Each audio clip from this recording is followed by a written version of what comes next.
Bem-vindo a todos a mais um Covac 10, como o escritório vem fazendo, principalmente por meio do Covac, aí, vídeos de 10 minutos toda terça-feira de manhã. Hoje sou eu que vou tratar um pouco desse problema que as entidades beneficentes têm sofrido e aí eu garanto que vão sofrer mais, principalmente agora com as últimas alterações no final do ano, tanto da nova lei do SEBAS, desse novo marco regulatório estabelecido aí para as entidades beneficentes, para aquelas que aderiram ao ProUni, porque o ProUni também teve modificações agora no final do ano, que estabeleceram novos requisitos para as instituições de ensino, e as duas normas elas não conversam entre si, tá? E isso pode gerar problemas. Eu explico. A medida provisória 1075, aprovada no final do ano passado, estabeleceu novas condições para a lei do ProUni. Estabeleceu aí uma proporção de bolsas de estudo de 1 para 10,7, basicamente, para aquelas instituições que aderirem ao ProUni, que fizeram o contrato de adesão, de renovação ao ProUni, mas igualou essa mesma proporção e essas mesmas regras para os três tipos de entidade, para os três tipos de instituições de ensino: as privadas com finalidade lucrativa, as privadas sem finalidade lucrativa e as sem finalidade lucrativa, que também são beneficentes de assistência social. Então, a ideia da medida provisória foi igualar a proporção de bolsas concedida para essas três, trazendo aí uma nova dinâmica, permitindo com que bolsistas, permitindo com que alunos também que não tiveram bolsas, mas estejam no ensino médio, mas que estejam dentro do perfil socioeconômico, também possam aproveitar do benefício do programa, enfim. O problema é que a medida provisória veio e no mesmo momento, ali no final do ano, dias antes, foi promulgada a lei complementar, uma lei complementar amplamente discutida há muitos anos, do SEBAS, né, da concessão do certificado de entidade beneficente de assistência social, que quando aprovada a gente percebeu que elas não conversam nem com a lei agora 11.096, que é a lei do ProUni, principalmente com as modificações da medida provisória.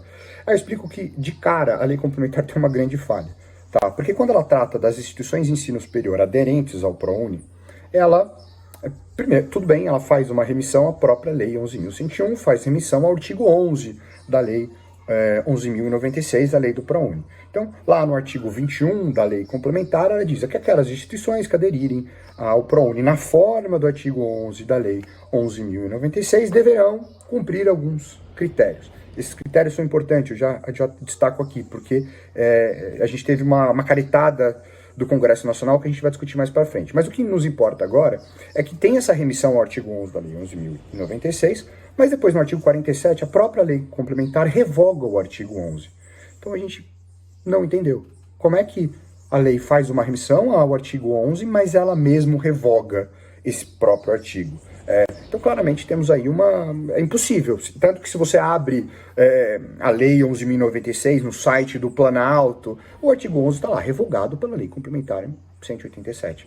Então, as entidades beneficentes da assistência social vão aderir na forma do artigo 11, mas esse artigo 11 está revogado. Então, como elas aderem? A gente tem essa grande questão. E uma outra grande questão, e aí também é importante a gente destacar aqui, que esse artigo 21, que fala das instituições de ensino que aderirem ao ProUni na forma do artigo 11, pela redação original, aprovada pelo Congresso Nacional, aprovada pelas duas casas, discutida com as duas casas, discutidas com as entidades, enfim, com o público de maneira geral, ela tinha uma redação. Essa redação, na verdade, dizia que aquelas que aderissem ao ProUni deveriam, e remetia ao artigo 19 da lei complementar, deveriam dar bolsas de estudo para os alunos com perfil socioeconômico de até um salário mínimo e meio para a bolsa integral e de um salário mínimo e meio a 3 salários mínimos na bolsa parcial, ou seja, a regra já bem conhecida, a regra já estabelecida. Então, tudo bem, quando a gente discutiu isso no escritório, quando na discussão pública sobre a lei complementar, quando você lia o artigo 21, o artigo que estava no projeto de lei, lia-se: as entidades deveriam dar bolsas de estudo para esse tipo de perfil de aluno socioeconômico. Até aí, ok. Esse foi o texto aprovado pelas duas câmaras, aprovado inclusive quase que por unanimidade nas duas casas. O problema é que 2 dias antes do término final da sanção presidencial, o artigo já estava, a lei, o projeto de lei já estava para a sanção presidencial. O presidente da Câmara dos Deputados envia um ofício para a presidência dizendo assim, não, na verdade, o artigo 21, quando ele se remetia ao artigo 19, parágrafo 1, 2 e 6, se não me engano, não era o artigo 19, era o artigo 20. Então, as entidades que aderiram ao ProUni teriam que cumprir o artigo 20. O artigo 20 diz o quê? O artigo 20 não diz sobre perfil socioeconômico. O artigo 20 diz sobre o quantitativo de bolsa de estudo da educação básica, que aí estabelece outras regras completamente diferentes, que, lendo a nova redação, diz que as entidades aderentes ao ProUni devem cumprir 1/5 de bolsa, e aí, 1/5 de bolsa, uma bolsa para cada 5 alunos pagantes, e aí na proporção também, mas caso queira dar bolsas parciais, você pode dar uma bolsa também parcial, desde que tenha uma bolsa integral para cada 9 alunos pagantes, e o restante, para atingir 1/5, que você pode dar em bolsa de 50%, desde que tenha pelo menos 2 bolsas parciais para cada bolsa integral. Ou seja, mudou completamente a regra. E mudou a regra de maneira unilateral, numa canetada. Não foi isso discutido, não foi isso o texto aprovado. E aí, onde está o conflito? Está o conflito porque a medida provisória, quando ela passa a igualar as regras para instituições beneficentes, as sem finalidade lucrativa e as lucrativas, ela estabelece o mesmo padrão para todo mundo, o mesmo teto para todo mundo. Esse era o que foi discutido. Tudo bem, na época, a gente tinha, ao invés de a medida provisória alterou de 1 para 9 para 1 para 10,7.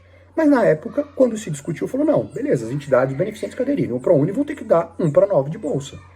Essa era a regra discutida. Do dia para a noite, numa canetada, isso foi alterado. Então, podemos discutir até se seria justo uma entidade beneficente dar a mesma quantidade de bolsa que uma entidade privada. Bom, a questão era que isso tinha que ter sido discutido no projeto de lei. Tinha que ter sido discutido e aprovado no projeto de lei. Isso não alterado de maneira unilateral pelo congressista, pelo presidente da Câmara, desculpa. Então a gente tem claramente aí uma ilegalidade, um ato nulo, um ato inexistente, enfim, por não ter passado pelas regras formais de processo legislativo. O alegado e esse ofício está no próprio projeto de lei, o projeto de lei, se não me engano, 134 de 2019, no site da Câmara dos Deputados, tem lá esse ofício dizendo que foi um erro material. Não foi um erro material. Se fosse um erro material, se fosse ao invés de ser artigo 19, parágrafo 1, 2 e 6º, era artigo 20, 1, 2 e 6º, putz, errou o artigo 19, o artigo 20, mas não é. Os parágrafos são diferentes também. Então, claramente houve uma mudança de critérios estabelecidos para as entidades. Claramente aumentou-se de 1 para 9 na época, porque era a lei original do ProUni, de 1 para 9, 1 para 10,7 para 1 para 5. Mudou completamente. Passou a se exigir muito mais bolsas de estudos com um mero ato unilateral do presidente da Câmara. Enfim, então, de nossa maneira, a gente não tem segurança jurídica para realmente estabelecer quais são os critérios de bolsa de estudo, e a gente já tem até um posicionamento de longa data, que as entidades, elas muitas vezes aderem ao ProUni sem fazer uma real conta efetivamente da vantagem de aderir ao ProUni, não, as entidades beneficentes.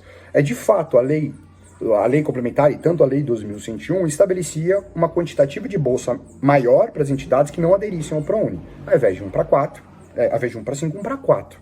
Então você tem que dar aí 1 para 4 de bolsa. Só que a lei do ProUni te obriga a dar bolsas na proporção de 1 para 5, 1 para 9, no caso da lei do ProUni, enfim, na proporção estabelecida na lei, em todas as turmas e todos os cursos.